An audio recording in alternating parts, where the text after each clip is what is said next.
Olá, sejam bem-vindos ao terceiro módulo e nós temos como objetivo, nesse módulo, analisar a integração das tecnologias da educação e os ambientes virtuais da aprendizagem. Para isso, nós vamos abordar questões da interatividade em hipermídias, apresentando o hipertexto como instrumento de informação e a necessidade das interfaces adequadas e facilitadoras do processo de aprendizagem.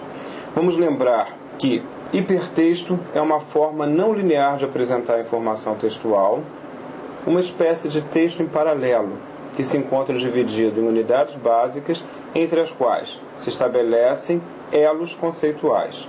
Uma espécie de um texto eletrônico, cuja existência física consiste num código digital, que está armazenado num disco rígido de um computador e na memória operativa dele.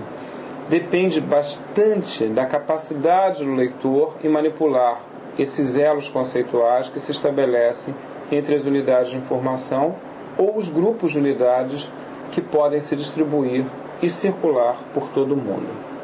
É o caso da internet, que utiliza a linguagem HTML, que permite descobrir a informação disseminada num sistema em que todos podem se comunicar com todos ao mesmo tempo. Esse sistema global de informação pode incluir não só o texto, mas também imagens, animações, vídeos, sons, enfim, falando-se, neste caso, de hipermídia.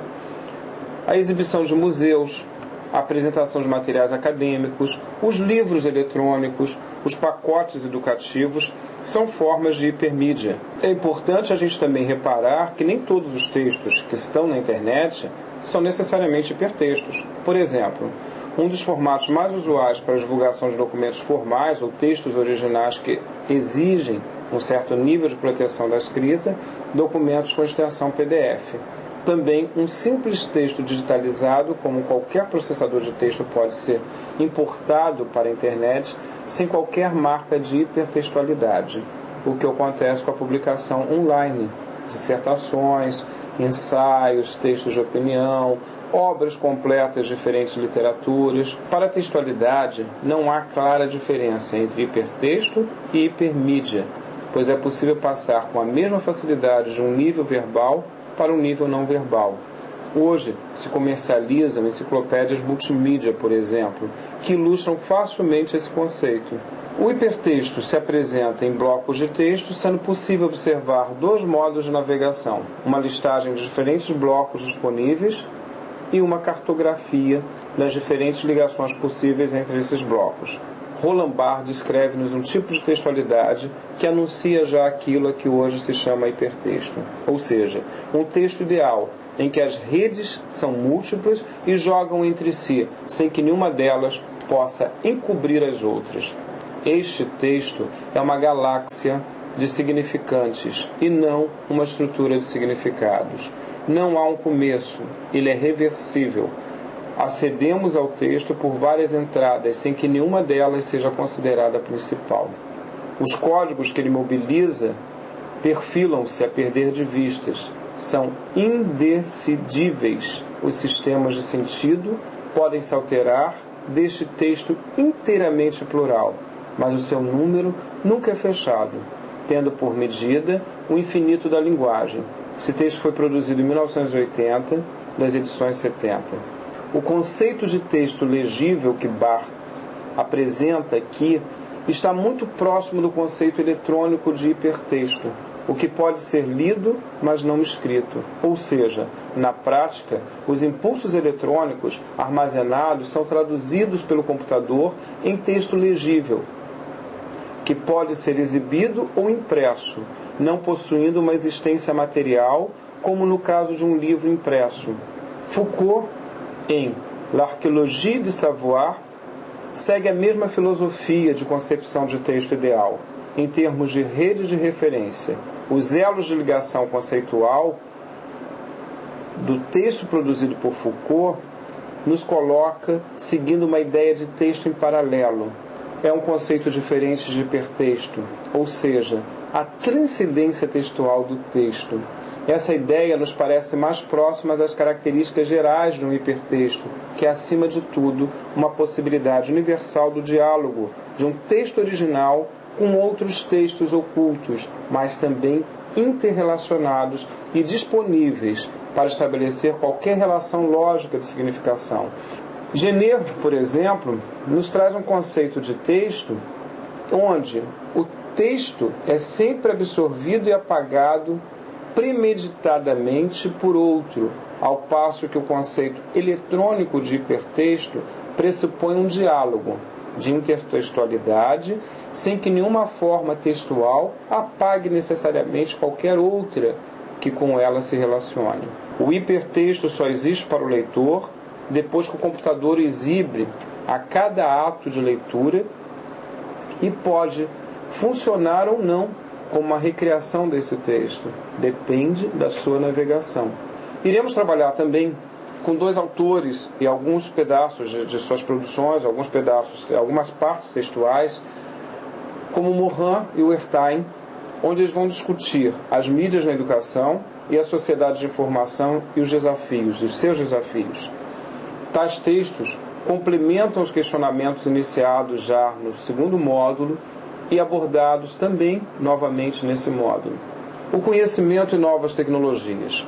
Necessário se faz que nós admitamos que o conhecimento não pode ser reduzido unicamente ao racional. Sabemos que a educação é um processo de desenvolvimento global, integrando os vários níveis de conhecimento e de expressão: sensorial, intuitivo, afetivo, racional e lógico. Quando educamos segundo uma visão de totalidade, o processo fica baseado em criar oportunidades de novas experiências, novas maneiras de ser, novas ideias, e o objetivo principal é propiciar autonomia. Para que tal objetivo seja alcançado, é preciso criar um clima de empatia no processo pedagógico, enfatizar o positivo, o desenvolvimento da autoestima, criar ambientes de ensino-aprendizagem mais atraentes, envolventes e multissensoriais, captar e sentir os diversos ritmos, exteriores e interiores. As tecnologias multimídias, dentro de um projeto pedagógico inovador, facilitam esse processo de ensino-aprendizagem, considerando os vários níveis de recepção do conhecimento. A interatividade em hipermídias, o hipertexto como instrumento de apresentação das informações e os avanços tecnológicos na área de informação e de comunicação invadiram o cotidiano da grande parte da população brasileira, não só, mundial também, trazendo notícias, cultura, entretenimento. E na educação, investimentos em tecnologias telemática, fusão de tecnologia da comunicação com os modernos avanços da informática, de alta velocidade, começam a conectar alunos e professores por meio de inúmeras janelas digitais. O ensino à distância no Brasil torna-se muito importante, pelo menos por dois fatores. O primeiro diz respeito à grande demanda para o ensino superior por pessoas cujo horário de trabalho as impossibilita de frequentar uma instituição de ensino superior.